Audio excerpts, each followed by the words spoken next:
రాత్రి చోడవరంలో జరిగిన సంఘటన, ఒక మేకని బహిరంగంగా వేట కొడవలతో వచ్చి బహిరంగంగా మేకను నరికి రక్తంతో మీరు మీ జగన్మోహన్ రెడ్డి గారికి రక్త తర్పణం చేసి ఉండొచ్చు. కానీ దీనిని మేము చూస్తూ ఊరుకో. ఇప్పటి వరకు సంయమనం పాటించాము, ఓపిగ్గా అభివృద్ధి పదం వైపు వెళ్ళాలి ఈ రాష్ట్రంలో, దాని మీద మేము అభివృద్ధి పరిపాలన మీద మాత్రమే మా దృష్టి కేంద్రీకరించాం. ఈరోజు మీరు చేస్తున్న క్రియలు మీకు ఏదైతే చట్టం ముందుకు మిమ్మల్ని ఈడ్చుకుని తీసుకెళ్తాం, మామూలుగా కాదు, చట్టం ముందు నిలబెడతాం, చట్టం ముందు నిలబెట్టి చట్ట ప్రకారం శిక్ష పడేలాగా చేస్తాం.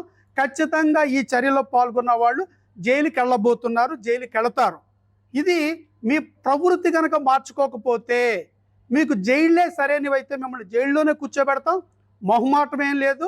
ఈ యొక్క సమాజాన్ని కానీ నియోజకవర్గాన్ని కానీ భయభ్రాంతులకు గురి చేస్తాం. మేము చాలా పోటుగాడు అనే అహంకారంతో విర్రవీగితే మాత్రం అధఃపాతాళానికి తొక్కడం జరుగుద్ది. గుర్తుపెట్టుకోండి, ఇది హెచ్చరిస్తున్నాం. శృతి మించి ఏదన్నా చేస్తే మాత్రం దానికి ఒక సమాజాన్ని కాపాడడానికి ఒక కుటుంబం, మీ కుటుంబం గుర్తుపెట్టుకోండి, మీరు మీ బిడ్డలను కానీ మీ వాళ్ళను కానీ మీ కుటుంబ సభ్యులను కానీ ఇలాంటి వికృత చేష్టలకి వెళుతున్నప్పుడు మీరు గనక వాళ్ళని సరిదిద్దుకోకపోతే వాళ్ళ జీవితాలు నాశనం అవుతాయి. కుర్రవాళ్ళకు కూడా నేను ఒక విన్నపం చేస్తున్నాను. కొంతమంది ఫ్లెక్సీల మీద ఫోటోలు చూసినప్పుడు బాధ అనిపిస్తుంది. వాళ్ళకి నిండు కనీసం ఓటు హక్కు కూడా రాని కుర్రవాళ్ళు చాలామంది ఉన్నారు. వాళ్ళు కూడా రప్ప రప్ప అంటున్నారు. అయ్యా, అసలు మీరు తల్లిదండ్రులకి ఈ పిల్లల యొక్క తల్లిదండ్రులకి నేను ఒకటి అడుగుతున్నాను, మీ బిడ్డలు ఏం చేస్తున్నారో మీరు గమనిస్తున్నారా? వాళ్ళు చదువుకుంటున్నారా? ప్రయోజకులు అవుతున్నారా లేదా? రేపటి వీళ్ళ భవిష్యత్తు ఏంటి అనేది మీరు కూడా పరిశీలించుకోండి, గమనించండి. ఎందుకంటే ఓటు హక్కు కూడా రాని పిల్లలందరూ వచ్చి ఫ్లెక్సీలు పట్టుకుని రప్ప రప్ప అంటుంటే వాళ్ళ భవిష్యత్తు ఏం కావాలి? 1-2 సందర్భాల్లో చర్యలు తీసుకుంటా కూడా ఉపక్రమించి మళ్ళీ వద్దులే పాపం వాళ్ళ బంగారు భవిష్యత్తు నాశనం అవుద్ది, వీళ్ళ మీద కేసులు కనుక అవి ఇవి కనుక వస్తే రేపొద్దున వీళ్ళకి ఉద్యోగాలు ఎలా వస్తాయి, వీళ్ళకి రేపొద్దున పెళ్ళిళ్ళు కానీ ఒక జీవితం కానీ ఏర్పడాలంటే ఇబ్బంది అవుద్దని మేము వెనకడిగేస్తున్నాం. కానీ వీళ్ళని కొంతమంది దుర్మార్గులు, వైసీపీలో కొంతమంది ఈ యొక్క రక్తదాహానికి అలవాటు పడి ఈ యొక్క క్రిమినల్ నేచర్ ఉన్న నాయకులు కొంతమంది ఉన్నారండి వైసీపీ. వీళ్ళు ఏం చేస్తున్నారంటే పాపం అభం శుభం తెలియని బిడ్డల్ని వాళ్ళని పాములుగా వాడుకుని వాళ్ళని రెచ్చగొట్టి వాళ్ళని ఈ యొక్క తీరు వైపు నడిపిస్తున్నారు. ఇది కరెక్ట్ కాదు. ఇక మీకు ఇచ్చిన సమయం అయిపోయింది. ఈ రోజు నుంచి రాసి పెట్టుకోండి, తప్పు చేసిన ప్రతి ఓడిని కూడా ఈడ్చుకుంటూ తీసుకెళ్ళి చట్టం ముందు నిలబెడతాం. చట్టాన్ని రక్షించుకుని ఏదైతే సమాజాన్ని రక్షించుకుని ఖచ్చితంగా ఈ గోపాలపురం నియోజకవర్గంలో మాత్రం ఒక పారదర్శక పాలన, ఒక ధర్మబద్ధమైన పాలన, ఇలాంటి క్రిమినల్స్ ఇలాంటి భయాందోళన లేని పాలన అందించే ఉద్దేశంతో మేము ముందుకెళ్తున్నాం. ఇకనైనా ఒళ్ళు దగ్గర పెట్టుకుని ఉండండి. వేషాలు వేసి భయపెట్టాలి, ప్రజలు భయభ్రాంతులకు గురి చేయాలని కనుక పిచ్చి పిచ్చి వేషాలు వేస్తే ఈవేళ చోడవరంలో ఏం జరుగుతుందో గమనించండి. వాళ్ళకి ఎలాంటి చట్టపరంగా చర్యలు తీసుకుంటున్నామో గమనించండి. అదే ప్రతి ఒక్కరికి వర్తిస్తుంది. కాబట్టి అందరినీ మరొకసారి హెచ్చరిస్తున్నాం. వైసీపీ నాయకులారా, మీరు మీ తీరును మార్చుకోకపోతే ఖచ్చితంగా సమాజంలో ప్రజల్లో ఒక చైతన్యం తీసుకొస్తాం. మీరు ఊర్లలోకి అడుగు పెట్టాలని కన్నా భయపడేలాగా చేస్తాం. దయచేసి ప్రజల జోలికి రావద్దు, ప్రజలను భయపెట్టాలని చూడొద్దు, సమాజాన్ని భయపెట్టాలని చూడొద్దు. చాలా పరిణామాలు చాలా విపరీతంగా ఉంటాయి. దయచేసి మేము సంయమనంతో ఉన్నాం, మేము మా నాయకులు శాంతియుతంగా ఉన్నాం. పరిపాలన మీద మాత్రమే మా దృష్టి ఉంది, అభివృద్ధి మీద మాత్రమే మా దృష్టి ఉంది, సంక్షేమం మీద మాత్రమే మా దృష్టి ఉంది. మా దృష్టి కనుక మీ వైపు మళ్ళిందా మీకు కష్టాలు స్టార్ట్ అవుతాయి. ఒళ్ళు దగ్గర పెట్టుకుని ఉండండి.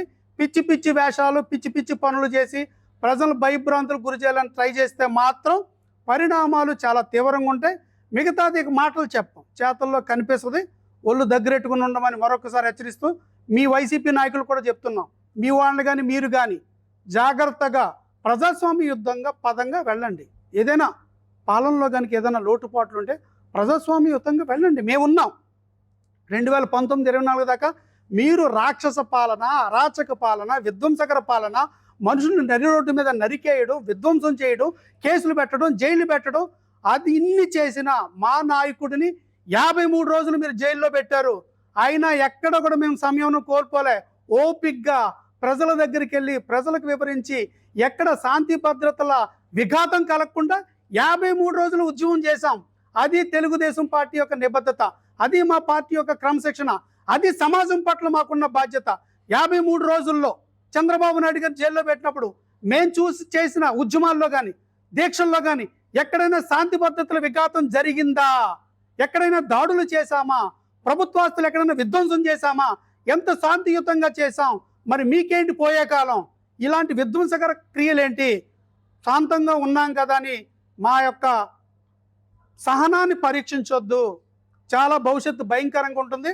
ఒళ్ళు దగ్గర పెట్టుకుని, మాటల్లో చేతల్లో ఒళ్ళు దగ్గర పెట్టుకుని క్రమశిక్షణగా ప్రజాస్వామ్యయుతంగా ఉండండి. మీరు కూడా ఒకవేళ మా పాలనలో లోపాలు ఉంటే ఏమన్నా ఉంటే ప్రజాస్వామ్యయుతంగా మీరు లేవనెత్తండి. ప్రతిదానికి మీరు వేసే ప్రతి అంశానికి కూడా మేము సమాధానం ఇస్తాం ప్రజాస్వామ్యయుతంగా. అది మీకు శ్రేయస్కరం, సమాజానికి శ్రేయస్కరం.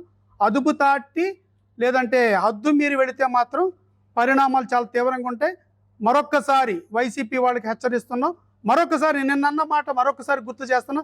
నాకు అప్పుడప్పుడు ఈ వైసీపీలో ఉన్న కొంతమందిని, అందరిని అనలేం కానీ కొంతమందిని చూస్తే మాత్రం అనిపిస్తుంది ఇది రాక్షస జాతి, ఇది రాక్షస సంతతికి చెందిన వాళ్ళేమో.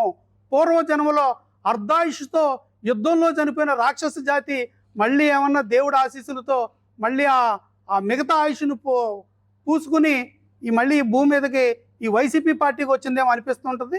ఒళ్ళు దగ్గర పెట్టుకుని క్రమశిక్షణగా ఉండండి. ఇది ప్రజాస్వామ్యం, ఇది సమాజం మెచ్చే విధంగా మన ఆలోచనలు, మన ప్రవర్తన ఉండాలని తెలియజేస్తూ మరొకసారి అందరికీ పేరు పేరున ధన్యవాదాలు. చరిత్ర సృష్టించినోడు ఇప్పుడు ఆ చరిత్రని తిరగరాయబోతున్నాడు. అబద్ధాల గోడల్ని బద్దలు కొట్టి నిజాలను రాగా మీ ముందుంచబోతున్నాడు. నిజమైన వార్తల కోసం వెంటనే డౌన్లోడ్ చేసుకోండి రా యాప్ని.